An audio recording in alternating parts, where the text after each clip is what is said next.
संसद बनवली तर संसदला पाणी गळते, राम मंदिर बांधलं तर त्यालाही पाणी गळतं, छत्रपती शिवाजी महाराजांना पुतळा पडला तोही 8 महिन्यात पडला. ही जो राजकीय फायदा त्यांच्या कृपेनं जे सत्तेमध्ये बसलेले लोक भाजपचे आहेत त्यांच्यामुळे होते. आपल्यासोबत काँग्रेसचे प्रदेशाध्यक्ष नाना पटोले. भाऊ, राष्ट्रीय स्वयंसेवक संघाच्या प्रतिनिधी सभेमध्ये अशी भूमिका घेण्यात आली की जातनीय आहे जनगणना किंवा माहिती गोळा करायला त्यांना विरोध नाही, मात्र राजकीय फायद्यासाठी जर का जातनीय जनगणना होत असेल तर त्यांनी त्याचा विरोध केला.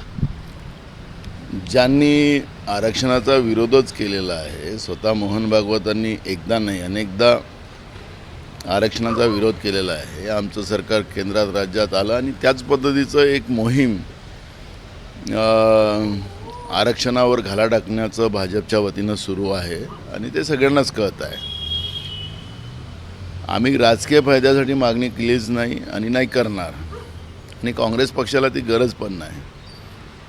गेले अनेक वर्ष काँग्रेसनी या देशावर जेव्हा लोकांच्या जनतेच्या आशीर्वादाने या देशाचा कारभार पाहिला आणि सत्तेमध्ये राहिले आणि देशालाच पुढं नेलं. आज आपण पाहतोय की जनगणनेचा अर्थच त्यांना समाधान असेल, कारण की जिथपर्यंत शोषित पीडित समाजाची जातीनिहाय जनगणना होणार नाही तिथपर्यंत त्या समाजाचा विकासच होऊ शकत नाही. आरक्षणाचे प्रश्न मोठ्या प्रमाणात देशभरात आहे, राज्यातच नाही. आणि त्याच्यामुळे या सगळ्या विषयाचा एकच तोडगा आहे, कारण की सुप्रीम कोर्टाने मंडल आयोगाच्या वेळेस कोणाची किती संख्या आहे ते सांगा हीच भूमिका त्या काळात मांडलेली होती. त्याच्यामुळे जातनिहाय जनगणना या देशाच्या प्रत्येक शोषित पीडित समाजासाठी ती महत्त्वाची आहे आणि त्यासाठी ही जात जनगणना आहे. आणि म्हणून त्यांनी असा मार्ग काढू नये की आम्ही राजकीय फायद्यासाठी करतो. आज जे राजकीय फायद्यासाठी जे सत्तेत आहेत पूल बांधतात तर पूल पडते. त्यांचं म्हणणं आहे की राजकीय एक्क्याला संसद बनवली तर संसदला पाणी गळते, राम मंदिर बांधलं तर त्यालाही पाणी गळतं, छत्रपती शिवाजी महाराजांना पुतळा पडला तोही 8 महिन्यात पडला. ही जो राजकीय फायदा त्यांच्या कृपेनं जे सत्तेमध्ये बसलेले लोक भाजपचे आहेत त्यांच्यामुळे होते. त्याच्यामुळे त्यांच्या डोक्यात ते अगर असेल तर त्यांनी काढावं. या देशाच्या प्रत्येक लोकांना न्याय मिळावा हीच भूमिका जातनिहाय जनगणनेच्या माध्यमातून आहे. त्यांचं असं म्हणणं आहे की कुठेतरी देशाच्या राष्ट्रीय ऐक्याला धोका होऊ शकतो. यामुळे सत्तेत बसलेले लोकच आज देशाच्या राजकीय ऐक्याला धोका निर्माण करत आहे. मणिपूरबद्दल का बोलत नाही? मणिपूर भारताचा हिस्सा नाही.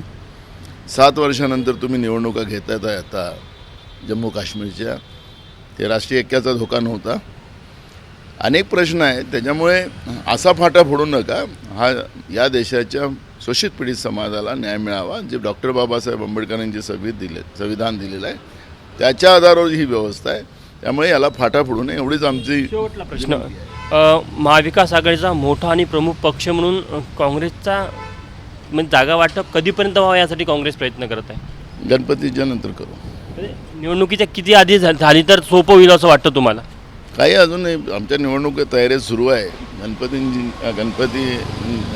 उत्सवाच्या नंतरच या मोहिमेची सुरुवात होईल. तर आपण बघू शकतो हे काँग्रेसचे प्रदेशाध्यक्ष होते. त्यांनी जातनीय जनगणना असेल या संदर्भात संघाने जी भूमिका घेतली त्यावर काँग्रेसची काय भूमिका हे देखील स्पष्ट केलं आहे. कॅमेरामॅन व्यंकटेश नायडूसह तुषार कुहोळे, ABP माझा, नागपूर. ABP माझा, उघडा डोळे बघा नीट.